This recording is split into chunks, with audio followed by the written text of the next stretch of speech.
Suasana terik di siang hari membuat pasangan yang tengah dimabuk asmara memutuskan untuk memesan 2 cangkir es lemon pada sebuah kafe. Kamu duduk dulu ya, biar aku yang pesen. Ini handphoneku, tolong pegangin. Sama sekalian cari tempat yang buat kamu nyaman ya. Dimas menyodorkan benda pipi tersebut pada sang kekasih. Sebagai perempuan, tentu saja Gayatri begitu bahagia melihat pasangannya yang tidak menutup apapun. Dimas seperti tidak memiliki privasi. Pria itu benar-benar pria idaman yang diimpikan Gayatri selama ini. Beruntungnya aku punya pacar seperti Dimas, tutur Gayatri sembari tersenyum-senyum. Gayatri menoleh kanan dan ke kiri mencari tempat duduk yang paling ujung untuk mereka. Suasana di kafe terlihat sedikit lengang. Wanita dengan rambut terurai itu menyunggingkan senyumnya. Keberuntungan kali ini berpihak padanya. Dengan begitu dia pun bisa leluasa untuk bercanda tawa dengan sang kekasih di sana. Gayatri baru saja mendudukan bokongnya di kursi kafe. Sebuah panggilan telepon dari nama yang sama dengan kekasihnya membuat alisnya terangkat. Satu panggilan dari nama yang sama dengan kekasihnya itu Gayatri abaikan. Namun lagi nomor tersebut menelpon kembali. Dimas nelpon Dimas, tanya Gayatri pada dirinya sendiri. Akhirnya perempuan dengan pakaian warna senada itu mengangkat panggilan dengan ragu-ragu. Sayang, kangen. Kamu kok lama banget sih angkat teleponnya? Nanti malam kita jadi ketemuan kan? Kamu jangan lupa ya, di cafe Yellow ya sayang. Suara wanita di seberang sana membuat Gayatri menelan ludahnya. Suara yang mendayu-dayu persis seperti suara wanita penggoda. Gayatri mematikan panggilan telepon. Dia menunggu Dimas meminta kejelasan dari sang kekasih. Hatinya kala itu benar-benar hancur. Dia pikir kafe ini hanya momen kebersamaan dirinya dengan Dimas tercipta. Namun ternyata salah. Gayatri salah besar. Ternyata di kafe ini juga sebagai tempat Dimas untuk berselingkuh. Hingga beberapa saat kemudian Dimas pun menghampirinya. Maaf lama sayang, tadi ngantri, aku sampai harus berkelahi dengan ibu-ibu. Seenaknya saja dia nyerobot antrian, tutur Dimas sembari terkekeh. Tenang saja, aku gak akan mungkin biarin kekasih hatiku ini kehausan.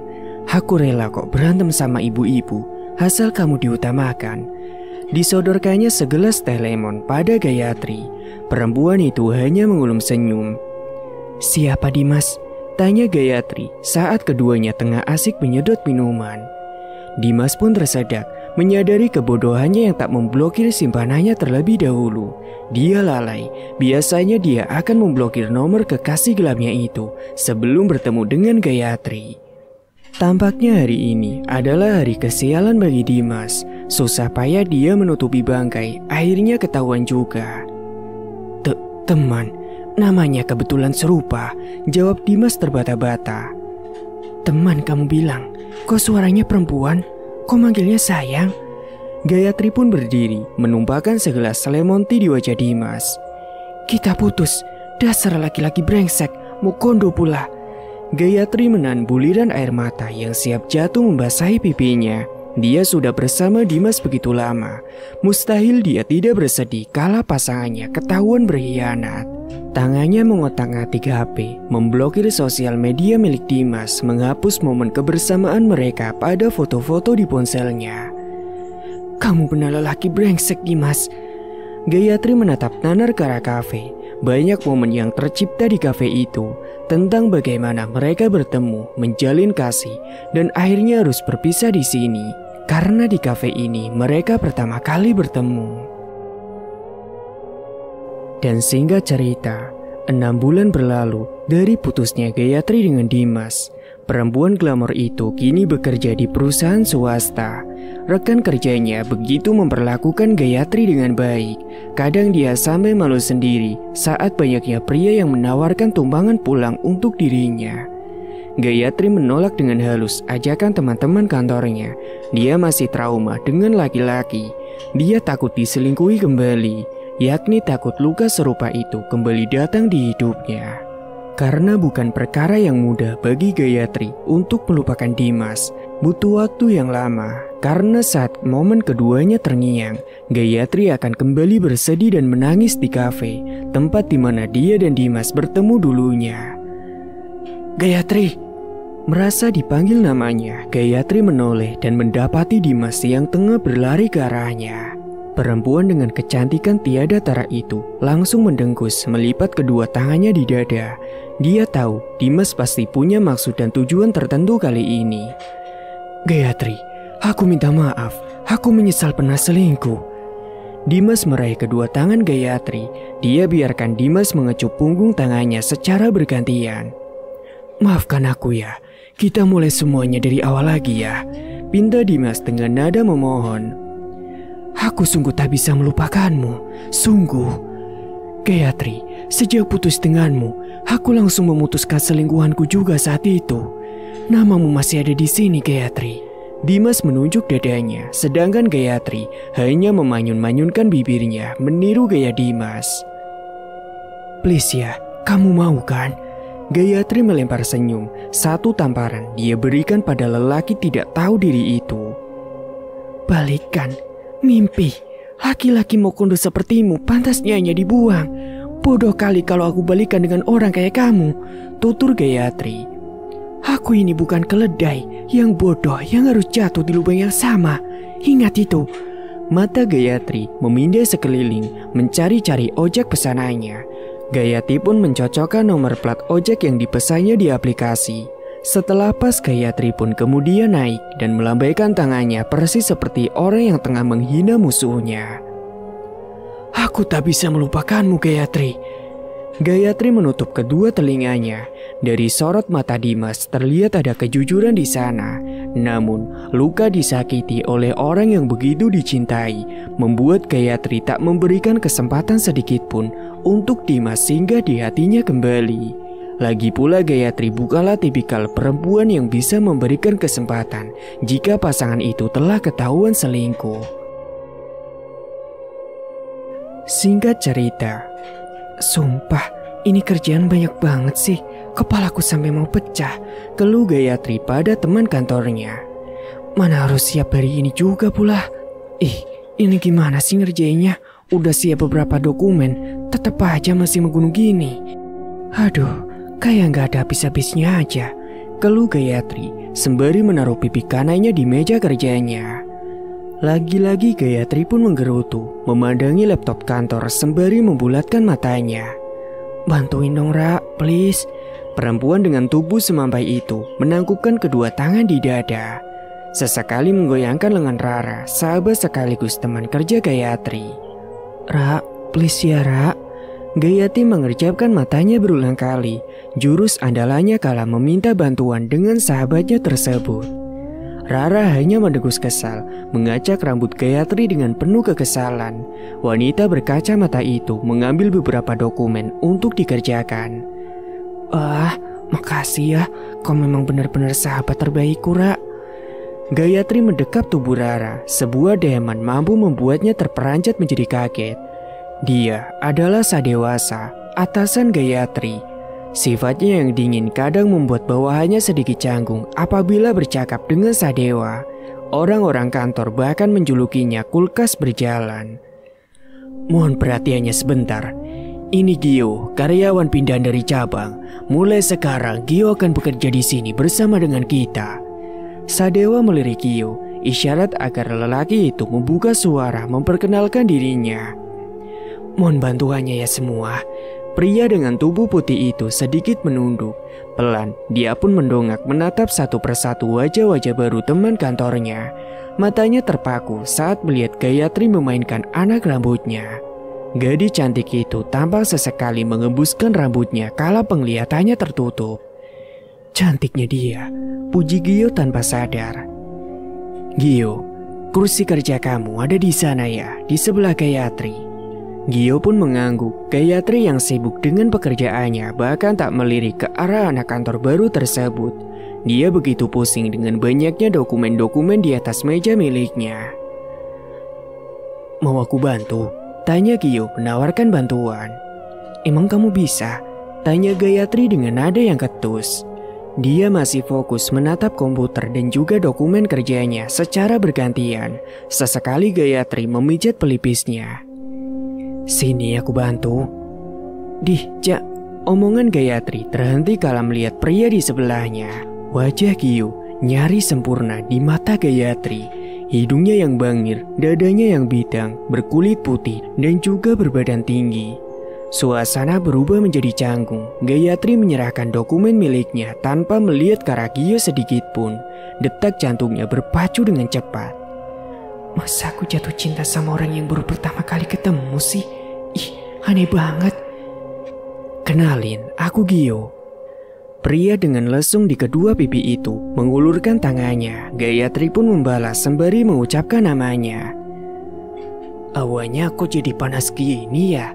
ejek Rara sembari mengipas-ngipaskan tangannya di udara. Gayatri dan Gio hanya terkekeh pelan. Keduanya pun menggaruk tengkuknya yang tidak gatal. "Pulang nanti aku antar ya," tawar Gio yang langsung diangguki cepat oleh Gayatri. Kesempatan untuk berdua dengan Gio tidak mungkin disia-siakan olehnya. Singkat cerita, 4 bulan lamanya mereka kenal dan pacaran. Hari ini Gio pun ingin mengutarakan maksud dan tujuannya. Dia ingin hubungan ini punya kejelasan ke depannya. "Gayatri, besok Minggu apa aku boleh ke rumahmu?" Lelaki itu mengulum senyum, menatap wajah Gayatri dengan seksama. Aura kecantikan kekasihnya makin hari makin mempesona. "Loh, gimana toh? Kan biasanya juga kamu sering ke rumah. Ada-ada aja kamu, kenapa harus nanya dulu?" tutur Gayatri. Sejak Gayatri tahu mereka sesuku, Gayatri lebih suka bercakap-cakap dengan Gio menggunakan bahasa Jawa. "Maksud aku, sekalian bawa orang tuaku. Aku ingin melamarmu, Gayatri." Gayatri terpaku, pandangannya beralih menatap si Gio. Ada binar haru di mata perempuan dengan rambut terurai itu. "Ah, udah kecepetan. Kita kan baru 4 bulan pacaran, Gio." "Lebih cepat lebih bagus toh. Daripada nanti kamu diambil orang lain. Aku gak akan ikhlas kalau itu beneran terjadi." Wajah Gayatri memerah. Gio memperlakukan dirinya bak intan dan permata. "Bagaimana? Boleh tidak?" Gayatri pun mengangguk mantap. Keduanya berjalan beriringan keluar kantor.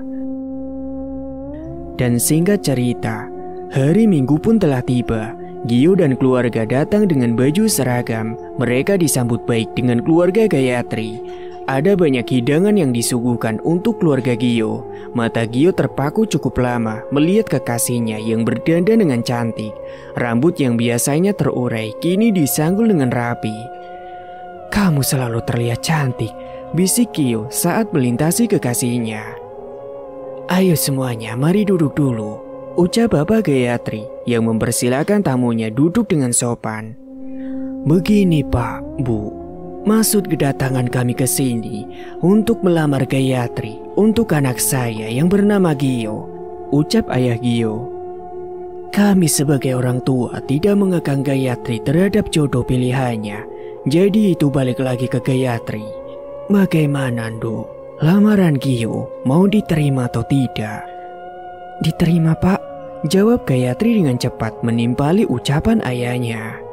Sontak gelak tawa memenuhi rumah berukuran 10 kali 10 meter tersebut.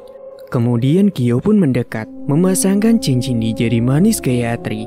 Gayatri pun melakukan hal yang serupa kepada sang kekasih yang kini telah berganti status jadi tunangannya. "Untuk tanggal dan bulan pernikahan sebaiknya jangan lama-lama, Nak Gio," tutur ayahnya Gayatri.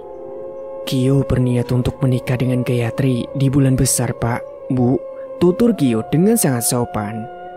Pria itu bahkan sedikit menganggukkan kepalanya kala berbicara dengan orang tua Gayatri.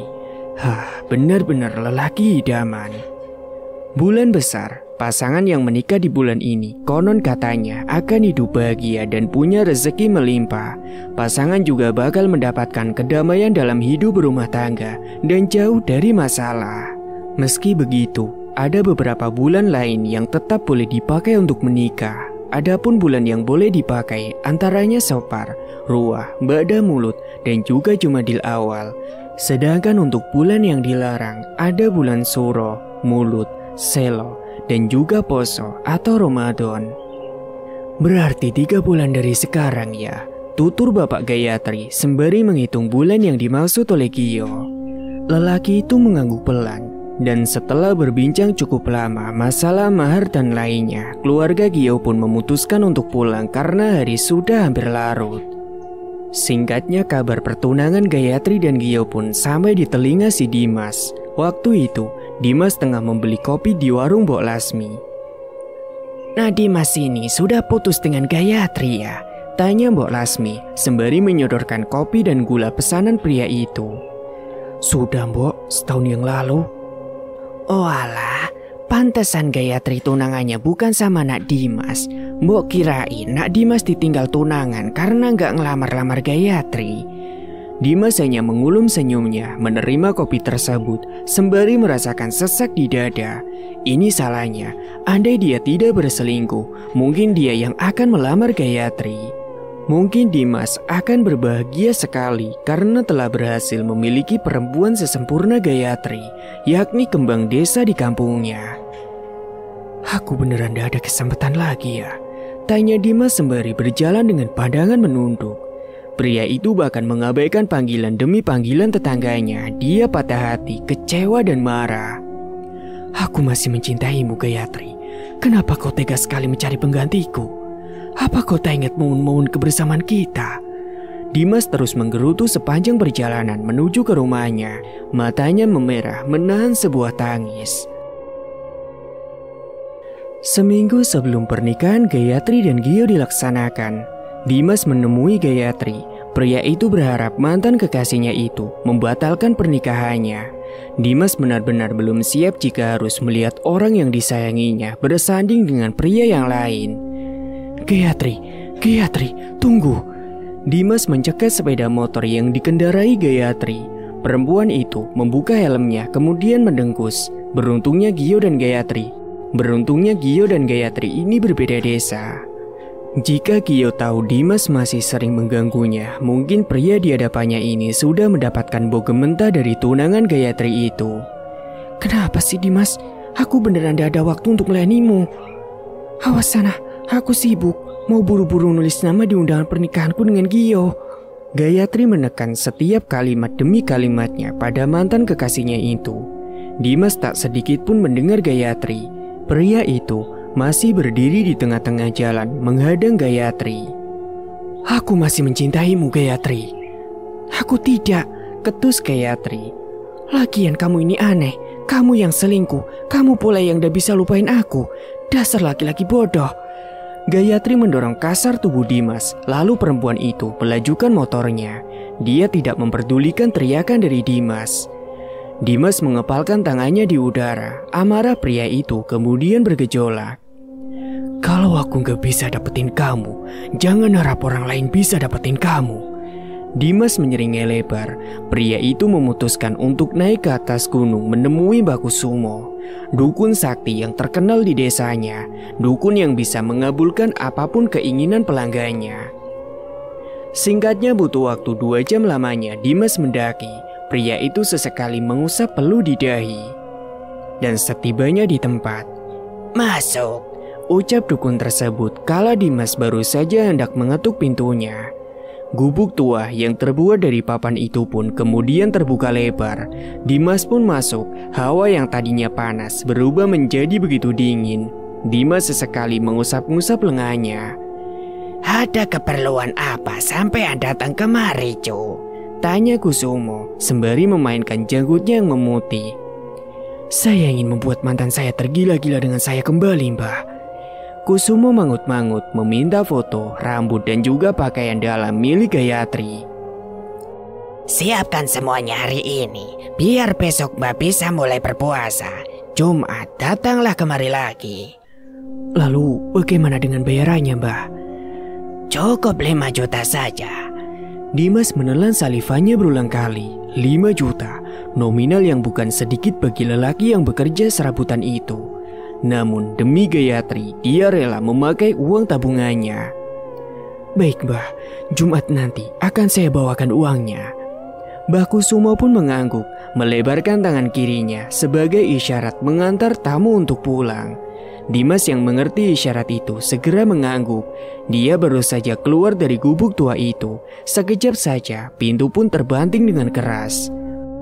Kemudian setelahnya Dimas pun turun gunung sembari menyeringai lebar. Tujuannya kali ini yakni mengambil pakaian dalam milik Gayatri. Semoga nasib baik berpihak padaku. Mumpung masih panas, semoga saja hari ini dia mencuci. Tutur Dimas turun dengan tergesa-gesa. Singkat waktu, pucuk dicinta ulang pun tiba. Itulah perumpamaan yang tepat untuk Dimas. Dia melihat jemuran Gayatri dari kejauhan. Pria itu melihat sekeliling. Setelah dirasa aman, secepat kilat pakaian dalam milik Gayatri telah di tangannya. Pakaian dengan warna merah muda tersebut membuat nafsu Dimas menjadi memuncak. Diciumnya kolor itu berulang kali. Kolormu saja sewangi ini, bagaimana dengan unukmu? Pasti lebih wangi. Aku akan pastikan kau bertekuk lutut di hadapanku, Gayatri Shakira. Dan tak lama setelah Dimas mendapatkan kolor milik Gayatri, pria itu pun kembali naik ke gunung untuk memberikan syarat yang diminta oleh sang dukun. Singkat cerita, hari Jumat pun telah tiba. Dimas kembali menaiki gunung dengan semangat yang menggebu-gebu. Kali ini Gayatri pasti akan jatuh ke dalam pelukannya. Itu kata yang terus Dimas ucapkan. Siramkan air di dalam kendi ini di sekitar rumah Gayatri. Ingat, jangan sampai ada yang melihat apa yang kau lakukan. Gayatri mengangguk patuh, mengeluarkan uang 5 juta sebagai bayaran untuk baku sumo. Tak lupa ucapan terima kasih dia sampaikan pada dukun tersebut. Singkat cerita, di tempat yang berbeda, hari H pun telah tiba. Gayatri mengenakan baju pengantin nada Jawa. Rambut perempuan itu tampak disanggul dengan rapi, cantik. Kembang desa itu tampak manglingi. Acara pernikahan Gayatri digelar dengan mewah dan sakral. Ada banyak makanan dan minuman yang sudah disediakan. Apakah kita bisa mulai acaranya? Tanya Pak Penghulu kala dirinya sudah duduk berhadapan dengan calon pengantin. Gio pun mengangguk menurut instruksi demi instruksi dari penghulu hingga tiba masa di mana ucap kabul akan dimulai. Jabat tangan saya. Nah Gio, saya kawin dan nikahkan engkau dengan Gayatri Shakira. Tiba-tiba Gayatri terbahak-bahak tepat saat acara pembacaan ijab kabul. Perempuan itu lantas meneriaki nama Dimas secara terus-menerus. Seluruh yang menghadiri acara sakral itu tampak heran dan bingung. Bahkan banyak yang berbisik-bisik mengatakan Gayatri belum bisa melupakan mantan kekasihnya itu. Dimas, kamu di mana? Tanya Gayatri persis seperti orang yang linglung. Sini, aku ndak bisa lupa sama kamu. Sedetik kemudian, perempuan itu pun kemudian jatuh pingsan. Suasana yang tadinya sakral kini berubah riuh. Kepanikan tampak jelas di raut wajah kedua orang tua Gayatri. Bisik-bisik tak mengenakan pun sedikit banyaknya terdengar di telinga orang tua Gayatri. Namun mereka memilih abai. Gayatri lebih penting dari semua itu. Anak satu-satunya itu tak mungkin mengecewakan orang tuanya. Bapak Gayatri tahu hal itu. Bapak Gayatri dengan cepat membopong tubuh anaknya masuk ke kamar. Kamar yang sudah dihiasi dengan aneka bunga itu membuat Gio miris. Pernikahannya kacau dan tertunda hari ini. Pria itu mengusap wajahnya dengan kasar. Dipandanginya Gayatri dengan seksama. Bibir perempuan itu tampak begitu pucat dan juga sedikit membiru. Dia ragu. Tangan Gio mengecek suhu tubuh Gayatri. Dingin, ucapnya dengan alis yang terangkat. Gayatri kenapa pak? Tanya Gio sesaat setelah dia keluar kamar. Bapak juga nggak tahu Le. Akhir-akhir ini Gayatri suka melamun. Kalau marib dia suka bicara-bicara sendiri gitu Le. Kali ini ibu Gayatri yang membuka suara. Gio merasa ada yang tidak beres dengan Gayatri.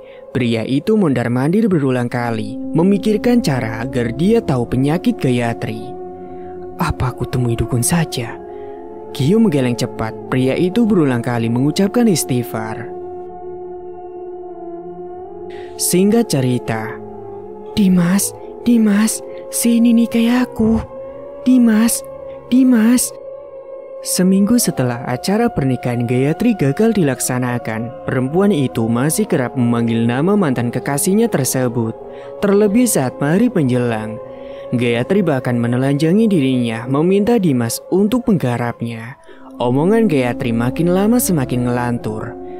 Perempuan itu bahkan tak lagi bisa diajak bicara. Kedua orang tua Gayatri memutuskan untuk memasung anaknya sebab Gayatri pernah melakukan percobaan bunuh diri. Iya, Gayatri hampir gantung diri dengan tali ayunan miliknya saat dia kecil dulu. Biasanya tali itu orang tua Gayatri biarkan menggelantung. "Boleh saya ketemu Gayatri, Pak?"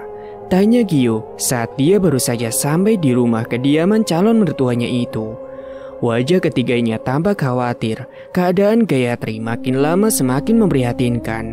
Bukan hanya tidak bisa diajak bicara, Gayatri juga menolak makanan. Pak Yono, ayahnya Gayatri, mengangguk ragu. Pasalnya sejak seminggu belakangan Gayatri tidak pernah mau bertemu dengan Gio. Perempuan itu akan berteriak seperti orang kesakitan, lantas memaki Gio secara terus-menerus. Dan benar saja, tepat saat Gio masuk, Gayatri sudah menatap Gio dengan tatapan tajam. Padangannya kosong. Gayatri menelengkan kepalanya ke kanan dan ke kiri, matanya menatap Gio dengan bengis. "Apa kamu lihat-lihat? Dasar setan alas. Pergi, pergi!" usir Gayatri sembari menatap Gio dengan pandangan kosongnya. Gio lama terdiam, memandangi Gayatri dengan seksama. Perempuan yang cantik itu kini tampak tidak terawat, rambutnya acak-acakan. Wajah putihnya pun perlahan menghitam karena banyaknya daki yang menempel. Gayatri menolak untuk dipegang, apalagi dibersihkan. Pernah suatu waktu, ibunya ingin mengelap tubuh sang anak, dia malah digigit oleh Gayatri. "Pak, sepertinya Gayatri terkena ilmu hitam. Kalau boleh, izinkan Gio memanggil Ustadz kenalan Gio untuk membantu menyembuhkan Gayatri, Pak," tutur Gio kepada calon ayah mertuanya. Pak Yono dan Bu Dona hanya mengangguk saja. Orang tua Gayatri itu tidak pernah terpikirkan tentang hal mistis sama sekali. Mereka pikir anaknya itu terganggu psikisnya karena diperkaos oleh Dimas menjelang acara pernikahannya. Padahal itu tidak benar. "Gio sudah hubungi Pak Ustadz beberapa hari yang lalu. Semoga beliau berkenan datang kemari, Pak. Perjalanan ke rumahnya cukup lumayan jauh, butuh waktu sekitar 7 jam. Ucap Gio kepada bapak mertuanya. "Semoga ada titik terangnya, Yole," tutur Pak Yono. Pak Yono sudah menganggap Gio seperti anaknya sendiri. Hingga beberapa jam kemudian, saat tengah asik bercakap-cakap, mobil Innova berwarna silver berhenti tepat di depan rumah Pak Yono. Gio yang hafal betul plat BM Ustadz kenalannya bergegas menemui. Pria itu pun menyalami tangan sang Ustadz dengan sangat takzim. "Apa kabar Ustadz?" tanya Gio basa-basi. "Baik, alhamdulillah. Rencananya tadi saya mau nanya alamat korang sini. Alhamdulillah ketemu tanpa tanya." Ustadz tersebut menyunggingkan senyumnya sembari menepuk pelan punggung Gio. "Memangnya ada apa? Kenapa kamu memintaku untuk datang kemari? Suara kamu itu loh bahkan kedengaran panik banget waktu telepon aku," tutur Ustadz tersebut sembari terkekeh-kekeh. Kemudian mereka pun masuk ke dalam rumah. "Begini Pak Ustadz, sebelumnya saya izin perkenalkan orang di samping saya terlebih dahulu. Ini adalah Pak Yono dan juga Ibu Dona. Beliau adalah calon mertua saya. Dan juga suara yang dari tadi teriak-teriak di dalam kamar itu adalah calon istri saya. Kami gagal menikah seminggu yang lalu karena dia tiba-tiba kesurupan. Anehnya, sejak seminggu berlalu, Gayatri makin tak karuan. Dia bahkan tak lagi bisa diajak berbicara. Dia terus-menerus menatap lurus dengan pandangan yang kosong. Dan maksud saya mengundang Pak Ustadz kemari agar meminta bantuan kepada Pak Ustadz agar membantu Gayatri didoakan. Barangkali dia terkena ilmu hitam." Penjelasan dari Gio membuat sang Ustadz pun mengangguk. Dia paham apa maksudnya. "Dari yang sampean sampaikan, sepertinya memang ada kemungkinan besar kalau Gayatri itu terkena ilmu hitam. Saya minta tolong nama lengkapnya ditulis di sebuah kertas ya. Saya akan mencoba untuk mendoakan Gayatri, Tapi sebelumnya jangan terlalu berharap dengan saya. Serahkan semuanya kepada yang di atas, kepada Allah Ta'ala. Sang ustadz duduk bersila, memfokuskan dirinya sembari membaca ayat-ayat suci Al-Quran, doa-doa Rasulullah, zikir mu'awizatain, dan juga ayat kursi. Hingga beberapa saat kemudian, benar, Nak Gayatri sudah terkena teluh dari mantannya sendiri. Saya akan mencoba berusaha dalam beberapa minggu ini untuk membantu menyembuhkannya. Tapi sekali lagi jangan berharap kepada saya. Pak Yono mangut-mangut sembari memijit pelipisnya. Dipandanginya sang istri yang terus melihat ke arah kamar di mana Gayatri berada. Dok, kasihan sekali kamu, Dok. Hanya kata itu yang terus diulangi oleh Bu Dona. Dia hampir tidak percaya bahwa ada orang yang tega mengirim teluh ke anaknya. Apa Gayatri bisa disembuhkan, Pak Ustadz? Tanya Bu Dona dengan nada yang lemah. Melihat kondisi Gayatri yang tidak berdaya membuat Bu Dona ragu. Wanita itu masuk ke kamar Gayatri, menangis sejadi-jadinya di hadapan putrinya. Bu Dona menunjuk dirinya berulang kali, namun Gayatri tidak merespon. Tetapi sudut matanya berair, tubuhnya mungkin dikendalikan, namun hatinya masih bisa mendengar dan juga merasakan. Seminggu pun telah berlalu, usaha mereka pun ternyata tidak mengkhianati hasil. Gayatri pun sembuh dan terbebas dari ilmu hitam. Wajahnya tampak bugar, aura kecantikannya pun kembali memancar. Dan singkat cerita, Gio menarik napas panjang, menatap seluruh tamu dengan seksama.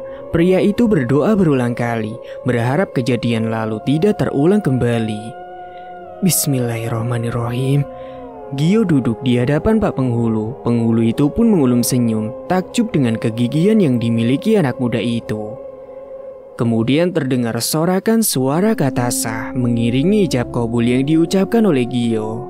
Semua yang melihat acara sakral Gayatri kemudian bertepuk tangan. Bahkan ada yang mengusap sudut matanya tak percaya dengan kegigihan Gio dalam mengobati Gayatri.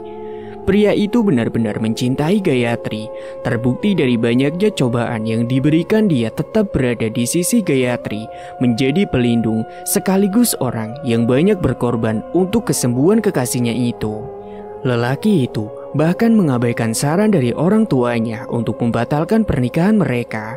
Kala itu Gio marah besar saat mendengar usul dari bapaknya. Sudahlah Le, cari wanita yang lain saja. Orang gila gitu mau dijadikan istri, apakah kamu sudah gila? Tutur Pak Mulis kala itu. Gio tidak akan mengubah keputusan Gio, Pak. Lagi pula pernikahan itu bukan mainan. Kita sebagai laki-laki harus bertanggung jawab penuh.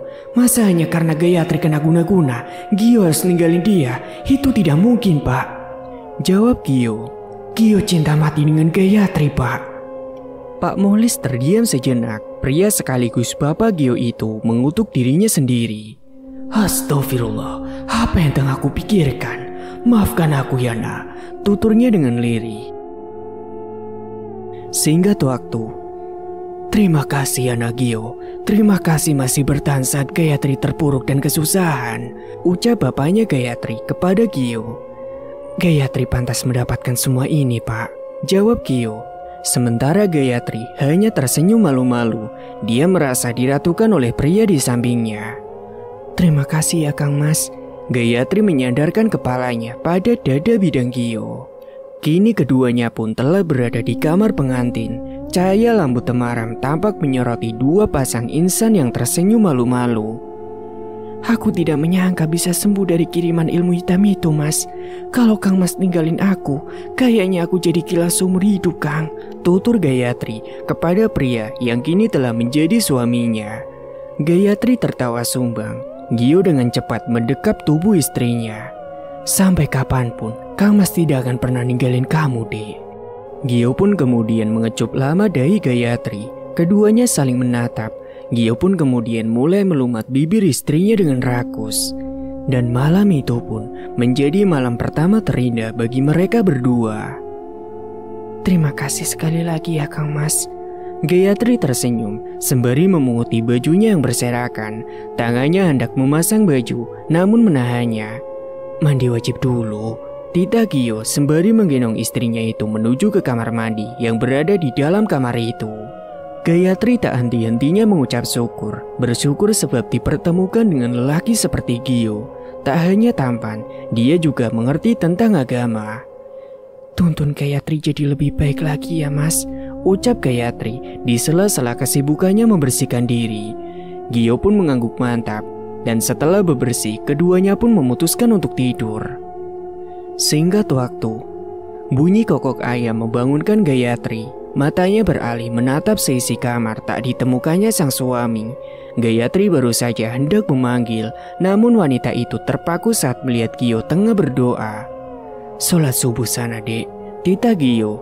Gayatri gelagapan lantas berlari menuju kamar mandi untuk mengambil wudhu. Nanti mau sarapan apa mas? Tanya Gayatri setelah selesai merapikan mukenanya. Gio tampak berpikir lama. Mas pengen ketoprak dek, apakah di sini ada? Ada dong, di depan sana ada yang jual, enak loh. Nanti Gayatri belikan ya. Nggak usah, kita makan di sana saja berdua. Gayatri pun mengangguk.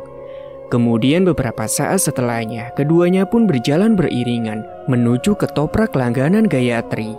Banyak tetangga-tetangga yang menggoda Gayatri. Pasangan baru itu hanya bisa tersenyum kiku.